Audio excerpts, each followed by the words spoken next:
ভক্তিৰ মাৰ্গত সেইটো আটাইতকৈ ভক্তি মাৰ্গ আটাইতকৈ ডাঙৰ বস্তু সেইটো নিজৰ যিটো সত্তা সেইটো আচলতে নাইকিয়া কৰিব পৰা ব্যৱস্থা সেই চিন্তাটো ভকতৰ আছে। ভকতৰ আছে কাৰণে ভকতৰ মাজেদি আমাৰ সমাজখন সুন্দৰ হৈ আছে। যত জীৱ জন্ম কীট পতংগ অগণগা ইমান দূৰ আছে জগতত চাৰিমুখী প্ৰাণীৰ মাজত ভগৱন্ত আছে। কাৰণ প্ৰাণ বস্তু নাথাকে, প্ৰাণ নাথাকিলে কোনো নাথাকে। তুমি প্ৰাণ পিতাম্বৰ হুইত পৰমদেৱ মোৰ প্ৰভু নাৰায়ণে হৰি হৰি তুমি যে কেৱলে আত্মা মোৰ তোমাক নাজানি জ্বৰ মিছা শৰীৰত মই প্ৰাণ প্ৰভু পিতাম্বৰ হে আত্মা বুলি ভৰিলো সেৱাছো। অৰ্থাৎ সেই আত্মা বুলি আমি মানুহ ভাবিছোঁ। আত্মা আচলতে ঈশ্বৰ।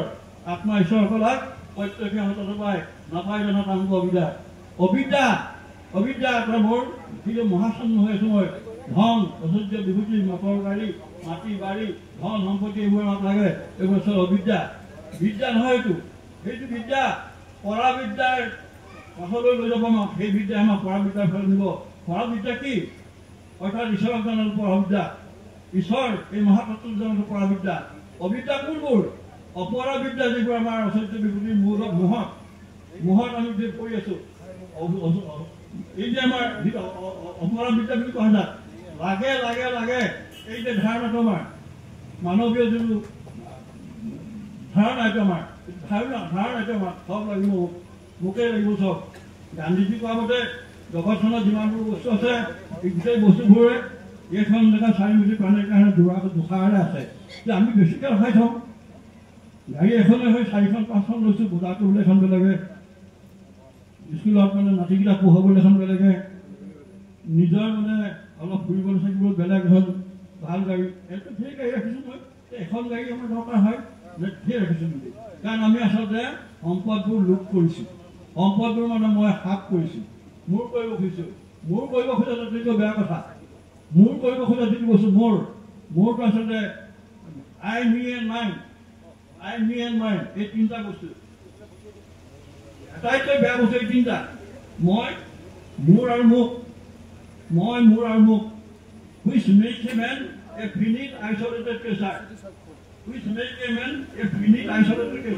এই বস্তুবিলাক মই মোৰ আৰু মোক এই তিনিটা বস্তুৱে এজন ব্যক্তিক এটা মানে সুকীয়া অস্তিত্ব কৰি পেলাই অকলশৰীয়া কৰি পেলাই আইচলেটেড ক্ৰেচাৰ বুলি কৈছে।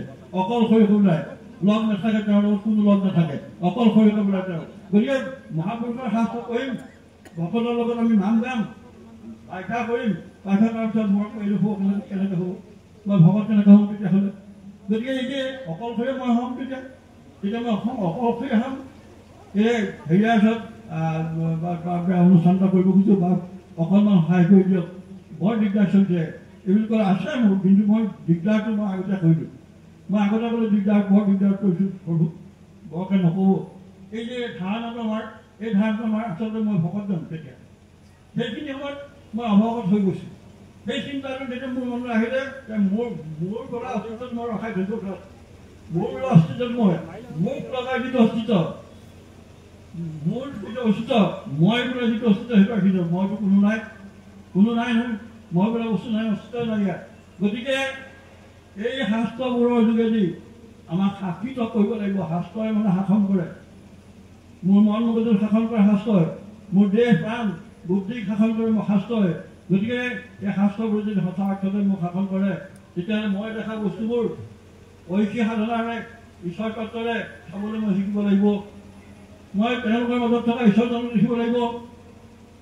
যদি সঁচা অৰ্থত হয় তেতিয়াহ'লে মোৰ ভাৱনাটোক মই ঐক্য কৰি চিন্তা কৰি তুলিব পাৰিব লাগিব।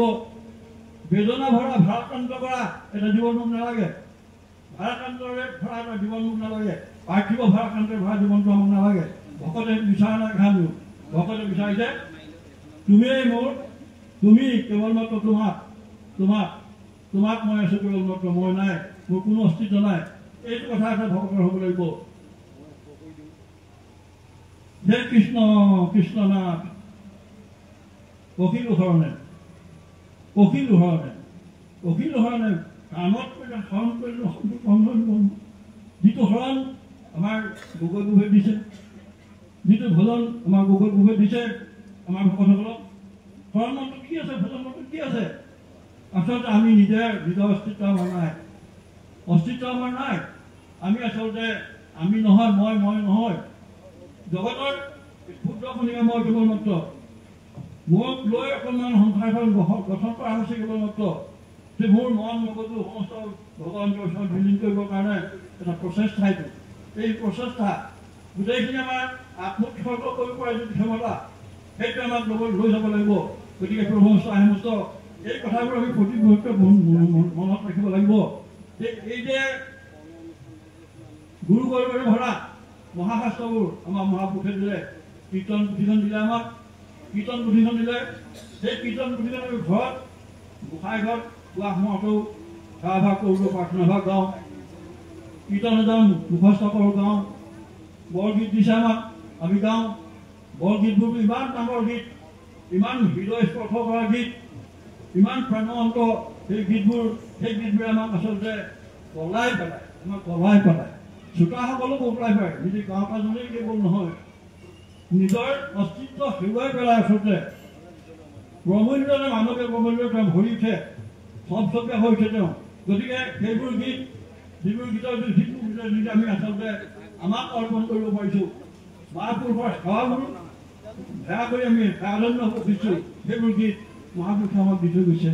আকাশ পতাল, আমাৰ প্ৰকৃতি পৰিৱেশ, এইবোৰ আচলতে গীতৰ যোগেদি পল্লৱিত হৈ গ'ল। ফুল ফুলে বুলি কৈছে, গছত ফুল ফুলে বুলিছে, গীতৰ যোগেদি ফুল ফুলে বুলিছে।